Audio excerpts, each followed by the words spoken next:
je vous confirme que si vous voulez, il règne une terreur politico-administrative de la complaisance autour du président Poubert où chaque jour nous pleurons. bon, c'est bien qu'ils prennent. Nous pensons quand même qu'il faudrait que les gens prennent bien conscience que on ne peut pas continuer comme ça. Et alors, écoutez, quand les gens veulent des actes de progrès, des actes de créer, ou parce que par leurs actes, ils ont déshumanisé l'État. Totalement déshumanisé l'État. Et aujourd'hui, la peur ne vient pas, et surtout, de ce petit peuple. Ce qui me choque, ce sont les intellectuels. Bien. Mes collègues, tous la ferment parce que ils veulent toujours que c'est moi qui parle, ou d'autres. Et après, ils vont dire, comment vous savez, ils vont écouter ça. Ils vont couper, ils vont envoyer à la femme de le ministre d'État. Ils vont envoyer partout. Vous voyez comment il a encore allé dire. Pourtant, en privé, ils sont tous d'accord avec moi. J'ai un collègue qui apprécie. Une bande de l'âge. Oui, mais attendez. Vous n'avez pas honte, vous les intellectuels camerounais? Je vous dis, vous croyez qu'on peut maltraiter chaque fois les universitaires comme ça se passe et vous êtes tous complices? Professeur. Mais je pense que le choix que j'ai opéré à faire de la politique, ça aussi il faut le dire, c'est pour prendre le pouvoir un jour avec certaines personnes. Nous allons donc aller là-dessus bientôt. Et vous permettez que on se batte plutôt en politique pour réparer ce que certains ne veulent pas de manière juste donner aux autres dans l'administration. Est-ce que renouveler une classe politique est nécessaire? Oui, mais à une condition. Il faut revaloriser les hommes et des femmes politisés. Parce que malheureusement, nous avons des hommes et des femmes qui arrivent comme un cheveu dans la soupe parce qu'ils appartiennent à des réseaux chez nous. D'accord. Et cette politique de favoritisme et de construction et voire même de tentatives de matérialisation de la vision politique du chef est neutralisée par le copinage, les coquins, les amis, les ethnies. Parfois, est-ce que, si vous me posez la question, nous avons par moments une crise du tribalisme chez nous? Oui. Parce que quand même, je ne voudrais pas toujours prendre sur mon dos de ressortir le tableau noir des postes au Cameroun, mais quand vous les regardez, quand même, ça fait mal. Vous vous posez quand même la question, comment est-on arrivé là? Arriver à croire que certaines personnes peuvent occuper toujours les mêmes postes. 17 ans au ministre. Même sans compétence. Non, écoutez, au-delà même des postes de durabilité, vous avez des zones qui ne sont pas représentées. Regardez, moi je suis un Sawa. Le professeur Soso a été récemment sorti recteur.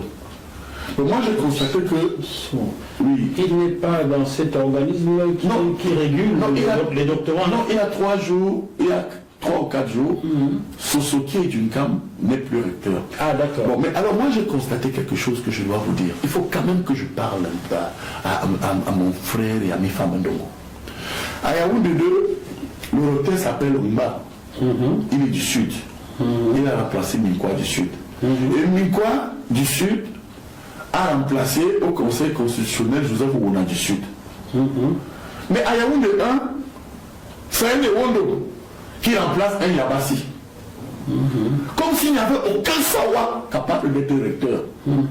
Et la même configuration, si je l'avais dit, vous m'aurez dit, ah, vous êtes pas bien écrit, vous êtes non, écoutez, non, je vous montre un peu ce qu'on appelle le tribalisme administratif inconscient. Écoutez, je vous donne encore des chiffres. Oui, allez-y. Prenez les gouverneurs au Cameroun. Quand je vous dis que nous, les biaïstes, nous sommes le socle de transformation d'un Cameroun juste. Vous savez que les ressortissants du centre, sud et est ont pratiquement 5 gouverneurs. Centre, sud et est, 5 gouverneurs sur 10. Je vous laisse sur 10. Regardez. Vongo, qui est du centre, il est Nanga. Et il est gouverneur de l'Est. De l'Est, ok. Okala Bilay est du centre. Oui, comme Vongo, il est gouverneur du sud-ouest. Abaté, Edi, est du sud, il est gouverneur du nord. Ngele est de l'Est. Et le gouverneur du Sud. Et maintenant, quand vous allez rechercher, Iva Dibois, il est du Sud, il est gouverneur dans le littoral. Les 5 autres viennent d'où? Les 5 autres sont comme ça de manière éparse. Il y a l'extrême nord, le nord, et puis il y a un Bamileke de l'ouest. Vous n'avez jamais dit un Boulou, un Ewondo, mais quand c'est un homme de l'ouest, vous dites un Bamileke. Non, pourquoi vous dites pas un homme de l'ouest? J'ai dit Mbongo et de Nanga. Vous voyez? Non. S'il vous plaît. Non, je n'entre nulle part, mais je vous explique de manière inconsciente. Donc il y a un homme de l'ouest. Il y a 5 et puis le dernier est du sud-ouest, Nasséré Bia, chez nous. Bien. Écoutez encore, prenez les préfets. Allons-y. Nous avons 58 préfets. 35 sont originaires du centre et du sud. Pardon? Mais écoutez, vous savez, moi je pense que de manière inconsciente, 35 sont originaires du sud, vous dites? Je vous dis du centre et du sud. Du sud, centre et sud. Donc, oui. Ça, c'est le sud. Bon, maintenant, regardez. Il reste 23. Regardez un cadre qui nous concerne. Le directeur de l'IRIC, il est du centre.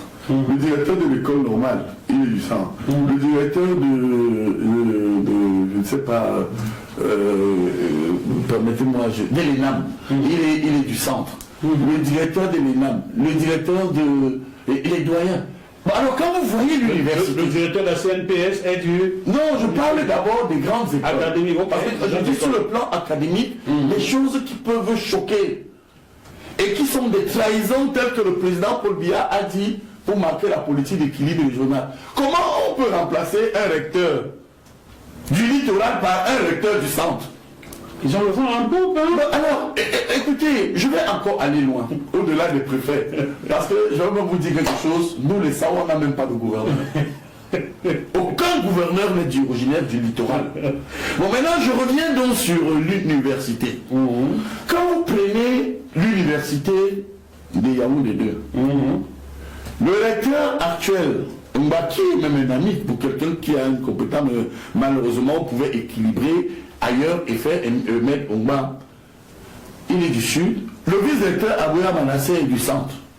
Bon, prenez Yaoundé 1, où le recteur serait du centre lui aussi. Et toi? Le vice-recteur Onan Guinée est du sud. Ah, Onan Guinée, notre ami Onan Guinée. Bon, vous comprenez? Alors quand vous faites la rétribution des recteurs, regardez, je vous donne encore les chiffres. On a 11 recteurs. Le recteur de Yaoundé 2, il est centre et sud. Yaoundé 1, il est centre et sud. Le recteur de l'université de Douala, il est centre et sud. Comment il s'appelle celui de Douala déjà? On doit Magloire. Parce que j'ai connu un Samuel. Oui, on doit Magloire. Il est compétent, mais qu'on rationalise. Bon, maintenant, le recteur de Douala, il est centre et sud. Et le recteur du sud, celui de Yaoundé 1, c'est et toi. Celui du sud, c'est et toi, et toi. Je pense quand même que les gens doivent aider le président. Attendez, je vois des gens en coulisses qui rient et ils ont bien raison. Non, écoutez, vous comprenez, je pense que je sais qu'ils vont encore me rentrer dedans. Entre vous et moi. On va dire que je vous ai tribalisé. Non, on m'accuse facilement. Écoutez, hein, vous croyez quand même que nous aussi, quand nous écoutons souvent la radio, moi si je n'ai pas envie d'entendre que je suis recteur ou vice-recteur, ils vont encore dire que j'ai demandé. Vous voulez dire que je ne mérite pas aussi d'avoir même quelque chose? Donc ils nous ont habitués à dire que ceux qui demandent sont des mendiants. Et on ne leur donne pas parce qu'ils forcent la main. Mais ça ne pourra pas continuer comme ça. Ils ont bousillé le programme présidentiel d'équilibre régional. Ils ont bousillé l'État. Pas de promotion tribaliste inconsciente. Professeur Messanga. Et là encore, permettez-moi. Vous êtes très remonté. Oui, permettez-moi. Oui, je ne vous cite pas les directeurs généraux. J'aimerais bien avoir leur nom. Je ne vous cite pas. Mais allez faire des recherches. Pourquoi vous voulez toujours me sacrifier? Vous êtes au Cameroun, hein? Je ne vous cite pas les directeurs généraux. Je ne vous cite pas les nominations dans les forces de défense et de sécurité. Est-ce que je peux placer un mot? Vraiment placer. Je peux. Il y a seulement 2 ans, j'avais reçu la liste des recrues dans la police camerounaise. 89% des élus dans cette liste-là étaient du centre-sud. Je l'avais adressé à un haut responsable politique camerounais pour lui demander, dites-moi, n'y a-t-il que dans le centre et le sud du Cameroun que les enfants vont à l'école? Et il s'est énervé, il m'a insulté. Un haut responsable, un représentant du président d'hier. Comment peut-on, dans un pays où on parle d'équilibre régional, qui comporte 10 provinces, qui compte 256 langues qu'on a pu compter, avoir 85% des noms des recrues dans une liste de la police qui soient des 2 provinces, le centre et le sud, et de 2 régions. 2 régions. Bon, moi, ça fait longtemps que je suis parti de ce pays. Et aujourd'hui, comme je ne suis même plus camerounais, je n'ai plus le passeport, donc je peux dire ce que je veux. J'ai le droit.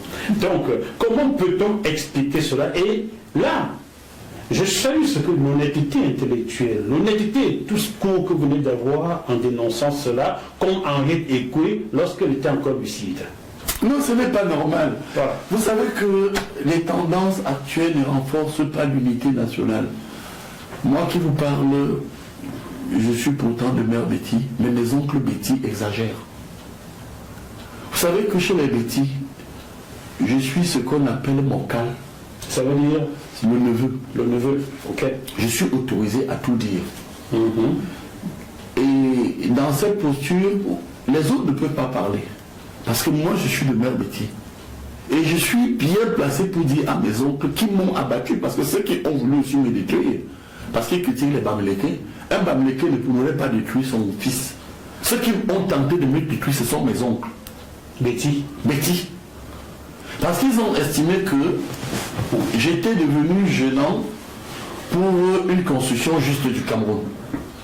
Une constitution juste. Il prononce le mot juste quand il parle de constitution. J'étais devenu gênant pour qu'il y ait une constitution juste, pour effarer cela. Mais regardez, le Cameroun aujourd'hui a besoin des hommes et des femmes honnêtes, compétents. Mais quel est ce pays où de plus en plus c'est les moins gradés qui commandent les plus gradés? Comment du directeur de lyrique qui... Non, encore ça c'est éphémère. Je ne parle pas du directeur de lyrique, je parle de tous ces hommes et femmes qui vont nous écouter, parce que dans les bureaux, vous allez voir que le critère d'excellence n'est plus la compétence, n'est plus la chose la mieux partagée. Par exemple, vous allez voir que vous êtes colonel, mais c'est un lieutenant-colonel qui tient un service qui régule votre structure. Vous allez voir que vous êtes commissaire principal ou divisionnaire. C'est celui qui est commissaire 4 étoiles, qui a une structure qui vous tienne en commandement. Alors moi j'ai toujours pensé que si nous voulons que le Cameroun se construise avec force, il faut vulgariser la compétence. Ça veut dire quoi? Quand vous venez par exemple à l'université, vous prenez un chargé de cours, vous mettez chef de département. Là où il y a un maître de conférence, comment vous pouvez dynamiser l'excellence? Moi je pense que la rétribution du commandement académique statocentré devrait commencer par se faire par ordre de grade. Professeur, vous comprenez? Aujourd'hui, nous nous retrouvons dans une espèce de déboire où le destin du chercheur. Et il y a même des cas où, quand il se fâche, on vous dit que vous n'entrez même plus à l'amphi. Regardez, je vous prends un cas banal parce que vous avez cité l'IRIC à plusieurs reprises. À l'IRIC, je suis actuellement, qu'un seul de mes collègues lève la main. Je suis aujourd'hui après Pondy, qui a pris sa retraite, Zam qui est décédé, Abotabi qui est décédé, Dieu donné le nom. Comment on peut priver de l'IRIC l'un des rares professeurs titulaires de relations internationales que je suis? Mais il préfère prendre mes cours parce qu'il est donné à quelqu'un d'autre. On dit qu'il n'a qu'à les dire. L'autoritarisme administratif, statocentré, est en train de détruire le champ de recherche chez nous. Tout ça sous le pouvoir de votre champion. Oui, on ne peut pas continuer à jouer comme ça, où quand vous allez dans les ministères, et je termine là-dessus. Oui, s'il vous plaît. Je vous assure que les frustrations ont dépassé tous les bords. D'accord. Prenez le cas du Midrex. Ministère des Relations extérieures, voilà. où j'ai beaucoup d'étudiants. Je regarde souvent ce qui s'y passe. Je vois un ministre plénipotentiaire qui est sous l'autorité d'un conseiller. Je vois un attaché, un secrétaire des affaires étrangères, qui est sous l'autorité d'un attaché des affaires étrangères. Or, quel est l'objectif? Si nous voulons nous tourner vers l'excellence, il faut toujours commencer par privilégier, même si on nous dit que la fonction appartient à l'État, le grade appartient à l'homme, mais cet adage de Georges Bourdeau signifie que lorsque vous discriminez avec les meilleurs. La discrimination ne voudrait pas dire que vous allez aller prendre un administrateur civil principal, vous allez le mettre sous-préfet, et vous allez prendre un administrateur civil, vous mettez préfet. Vous tuez le rêve.